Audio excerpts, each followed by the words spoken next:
You're listening to the Emotional Abuse Recovery Podcast, episode number 42. Most of us who have been abused at some point in our lives realize that we lost our voice, like being shut down or invalidated, or maybe you felt you never had a voice to begin with, like starting in early childhood when we were never heard by our parents and taught that children should be seen and not heard. Either way, I want you to know that whether your voice was lost or if you feel like you never had a voice, you can reclaim that for yourself. Today I'll be giving you some steps and some questions to think about so you can feel confident in having that voice again. I want you to leave here not only believing in yourself and your voice, but also being able to remove emotion from your conversations and any other ways you want to use your voice so you can feel confident in being who you are and knowing your voice is valid no matter what. Welcome to the Emotional Abuse Recovery Podcast, a podcast specifically designed to help you heal after a toxic or narcissistic relationship. This podcast teaches you to use your subconscious mind to go from feeling stuck to set free. In here, you will learn how to use the power of your own mind to free yourself from emotional pain, move forward with confidence, and experience the inner peace you deserve in your healing journey after emotional abuse. I'm your host and subconscious reprogramming coach, Allison Dagny. So let's get started. Okay, so first I want to tell you a little bit about me. When I was a little girl growing up, I was quite well known as being sweet little Allie. I was perfectly polite. I never caused problems. I was teacher's pet, and all my friends' parents adored me. So from the outside, I was an ideal child and really well behaved. But there was a problem. I was afraid to use my voice. I went along with what everyone else wanted. I never caused problems or confrontation. I did as I was told. I never rocked the boat. And while some people thought this was great because it benefited them, it was awful for me because I was making sure everyone else around me was comfortable, even if that meant I was really uncomfortable. I was sacrificing my own needs, my own wants, and my voice for everyone else around me to be happy. Into adulthood, this problem followed me around. I ended up in a 20-year relationship with an emotional abuser and walked on eggshells trying to keep the peace and keep him comfortable. But I'm a different person now. I use my voice in many ways, and that is only because of what I know now and the tips I'm about to share with you. So if you want to reclaim your voice too, get out a pen and paper and take some notes and let's get started. The very first thing you have to know is that your subconscious thoughts and beliefs are what create your emotions, and your emotions are what dictate your behaviors. So if you speak up or if you don't, that action actually stems from your subconscious mind. First, I think it's important to note that many people think things about themselves that allow them to stay in this trap of feeling like they have no voice. They use words they've always used without considering alternatives. They may think things like, people don't like confrontation, but that's simply a belief.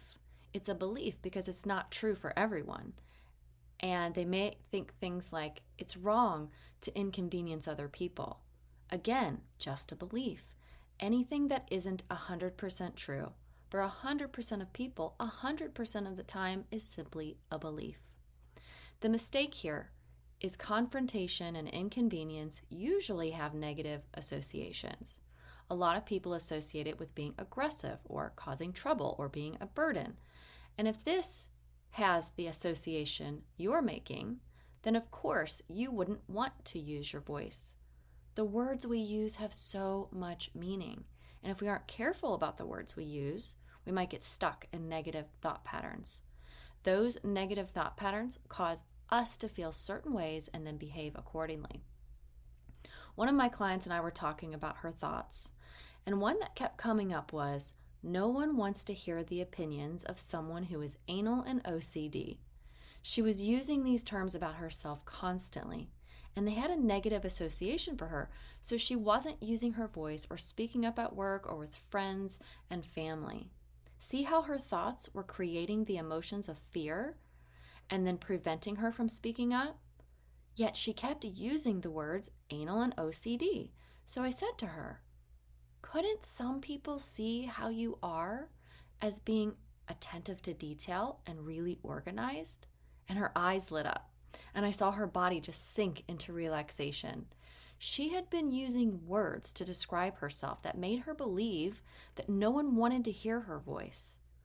But when we shifted it to organized and attentive to detail, she immediately thought about it differently and knew at that moment that there are all kinds of people who want to hear her opinions because she is organized and she does pay great attention to detail instead of those negative associations of being anal and OCD.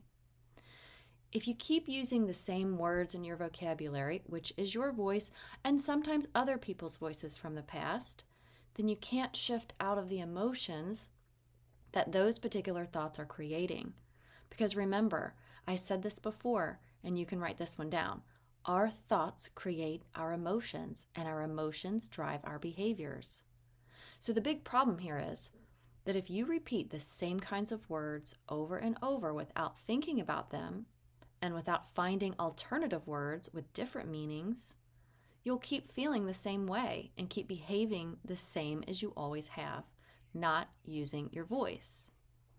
Another common mistake people make that prevents them from using their voice is not questioning what other people say about them and then assigning the wrong meaning to what other people do that is related to them not being heard. For example, if you grow up hearing things like, children should be seen and not heard, or you should listen to and respect your elders, chances are high that you will be quiet and not speak up. Think about it. If you were raised in a home where your parents were always asking you, what do you think about this? What's your opinion? What would you like to eat for dinner tonight? Instead of, you don't get an opinion because this is my house and my rules. How might you be different heading into adulthood? This is just programming. There's no judgment. What you were taught and told by your parents, by your teachers, friends, family, caregivers, and even society all contributed to what you believe subconsciously and then how you feel and how you show up in this world. So if you want to change that, you have to change the programming. As for assigning the wrong meaning, what I'm talking about here is when someone behaves in a way that leads you to believe that your voice isn't valid. If you're telling a story and someone cuts you off mid-sentence and says, get to the point, or if you're trying to express your emotions and the other person walks away and refuses to listen, if you're constantly told you're dramatic, too sensitive, annoying, a troublemaker, whatever it is, if other people roll their eyes at you when you're trying to say something important, if they interrupt you and cut you off when you're speaking or talk over you, all these things could lead to you believing that your voice is not important. But here's the thing, you have a right to be heard, and you can decide how you want to interpret other people's behaviors. You deserve to have an opinion. Your thoughts and your feelings are valid. And I can tell you this until I'm blue in the face, but the programming in your subconscious mind is something different. And it won't matter what I say, even if I repeat it 1,000,000 times to you.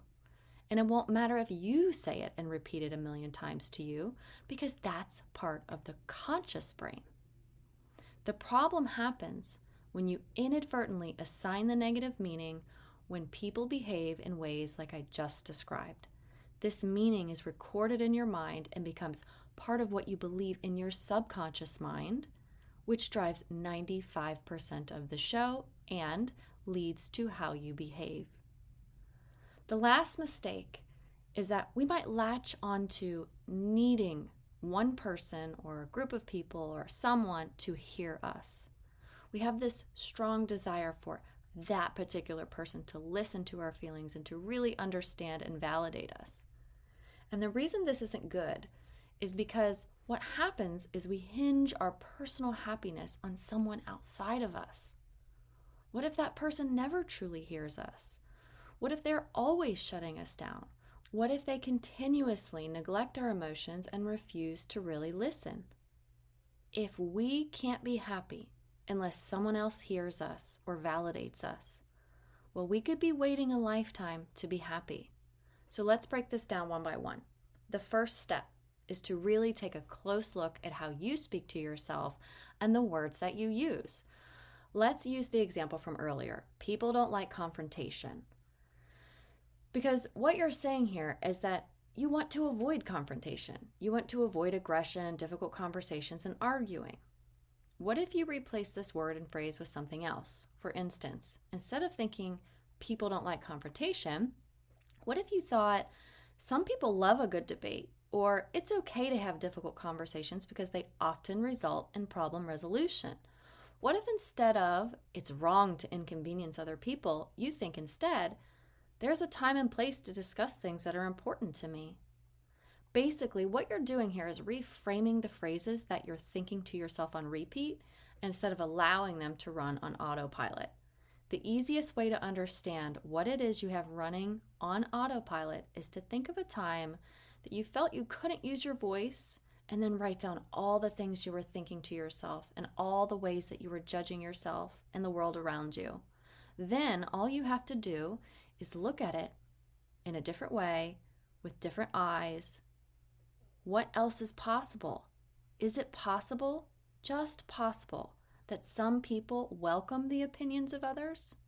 Lawyers love a good debate. Politicians do too. Maybe you have a friend who loves to banter back and forth in a lighthearted way. All you're doing here is showing your mind something else is possible. What happens is this breaks the connection between the fear of using your voice and the belief that people don't like confrontation.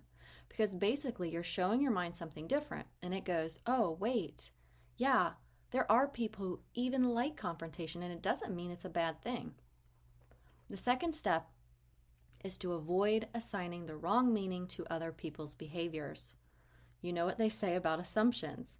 The important thing to remember here is that if other people act like they don't want to hear your voice, that doesn't mean your voice shouldn't be heard.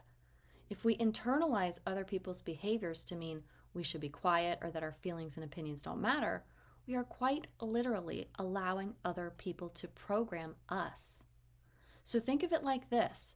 Is there anyone who might want to hear your voice? Anyone in this entire world? And is it possible that by using your voice, you could help other people?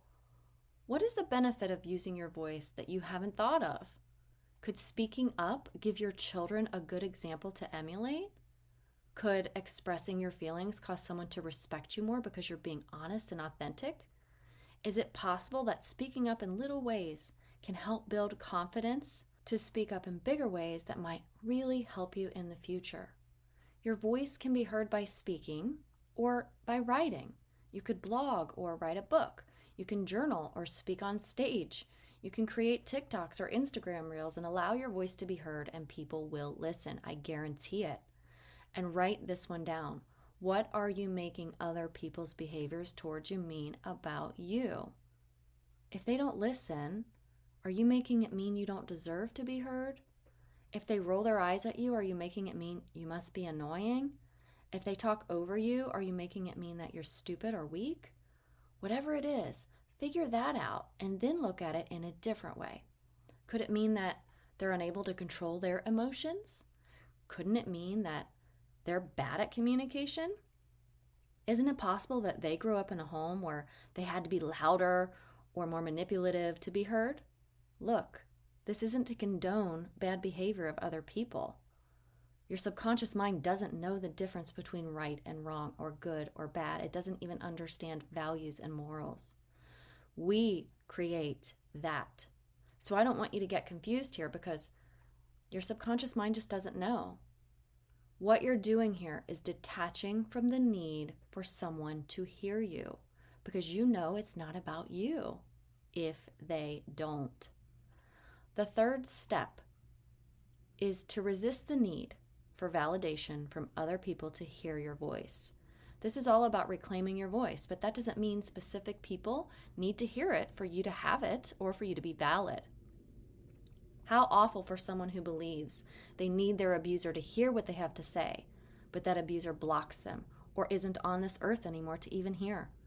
If you believe someone else needs to hear you or validate you or understand you or where you're coming from, and they don't, Your reality is disagreeing with your beliefs, and then you suffer inside emotionally. It's okay to be misunderstood. When I learned and accepted this, my life became a whole lot more peaceful. I no longer felt the strong urges to tell everyone everything that was on my mind. I knew I could still speak my voice, say what I wanted to say without guilt or without fear, but that some people wouldn't care and would still judge me anyway. It didn't take away the validity of what I said, and it sure didn't take away my voice and ability to use it. I knew not everyone was going to want to hear what I said, and not everyone would understand me anyway. How could they? They haven't been in my shoes. You can be confident and secure in knowing that even if people don't understand you, even if they can't hear you, or if they refuse to listen, that your voice is still valid to you, because you are the one who matters the most. Okay, so I want to share a little side note. You have to get into the habit of looking at things in a different light. If you're believing inside your subconscious mind, which drives 95% of how you feel and behave, that people will think you're a troublemaker or a problem causer, that you're annoying or too sensitive if you use your voice, then you will never reclaim that voice. Your subconscious mind wants to make you feel safe and comfortable. So if you believe, if I speak up and use my voice, I'm causing problems and that means I'm a bad person, then your brain goes, yeah, we need to keep you feeling safe. So keep your mouth shut or you'll be feeling guilty because speaking up means feeling like a bad person. But what if you couldn't believe that thought? What if instead you believed, if I speak up, it means I'm strong. And if I use my voice, it could help other people and myself. Or it's not my responsibility to protect other people's feelings. Think about that. When we shift the meaning and look for other possibilities, our entire outlook changes, and that changes how we feel and how we use our voice. So, many of you listening might be thinking, well, that's great. Just speak up. Just say what you want to say. Just write a blog or a book. And your next thought is probably something like this. That's not possible for me. I can't do that. That's something other people do, but not me. And here's what I want you to know. Your beliefs about your ability to speak up or to stay silent are driving your behaviors. So if you believe your story needs to be heard, you will tell it. If you don't, you will keep it quiet. If you believe at your core that no one will believe you, of course you won't use your voice. If you believe inside that speaking up makes you a drama starter and you think conflict is bad, your behavior will follow. You will stay quiet. So you do not have to reclaim your voice if you don't want to. But if you have the feeling inside where you want to scream and shout and be heard and you haven't done that yet, there's a reason. And that reason is in your subconscious mind. Everything you do comes from there. Your emotions drive that behavior, and those emotions come from the subconscious mind. I knew without a shadow of a doubt that my personal story needed to be heard. I knew I had to write my book and tell people my story. I believe in the core of my soul that I was meant to share my story to help people, to validate other people's experiences and inspire them and give them hope and raise awareness. There was not a single doubt in my mind. So what happened? My beliefs created emotions inside me that drove my behaviors that made that book come to reality. But let's imagine that I was doubting. If I worried that people might not like it, or that it had to be perfect, or that maybe I wasn't a good enough writer, or that maybe nobody will buy it. In that scenario, my book never exists because my emotions associated with those beliefs create behaviors that do not align with writing regularly and taking action to make that happen. So as you can see, any behavior that you want to change, like using your voice, comes from what you believe first. And if you believe you don't deserve to be heard, or that other people's opinions are more valid or important than yours, or that you're argumentative because you speak up, or that you're causing drama, then your actions or your inactions will be a result of that. All right, so to recap, consider the thoughts that you think to yourself and the words that you use, and try finding new words with different meanings. Be aware of how you could be assigning meaning to how other people behave towards you and consider something else. Instead of it always meaning something bad about you, what else could it mean? Then resist the urge to get validation from specific people in your life. You can validate yourself. This is where your power comes from, because if other people refuse to listen or hear you or won't validate you, does that actually mean what you feel isn't valid? Of course not. And just remember to get into the habit of thinking of things in a different light. This takes practice, but what doesn't? Just commit to yourself that you can look at things in a different way. When you put this into practice, you start to rewire the programming in your mind so that it runs automatically in the way that you want it to, instead of some of that faulty programming that's been running for years and years of your life. I really hope this has been helpful and that you will start to take action to reclaim your voice if that's something you want to do. Say what you want to say and feel good about it when you do. If you want to start rewiring your mind just like this, to change how you feel and how you behave using this transformational reprogramming tool in my 12-week program, just send me a message or use the link in the show notes to schedule a free call to see if we're a good fit to work together. Thanks for listening. Talk to you next week. Thank you for being here with me today in the Emotional Abuse Recovery Podcast. I hope you found value here with me. If this podcast episode was helpful to you, I'd love for you to hit subscribe and leave me a review. My goal is to help you go from feeling stuck to set free. You can find me on Instagram and Facebook, and you can check out whentearsleavescars.com for more resources and information to help you with your own emotional abuse recovery. Until next time, here's to believing in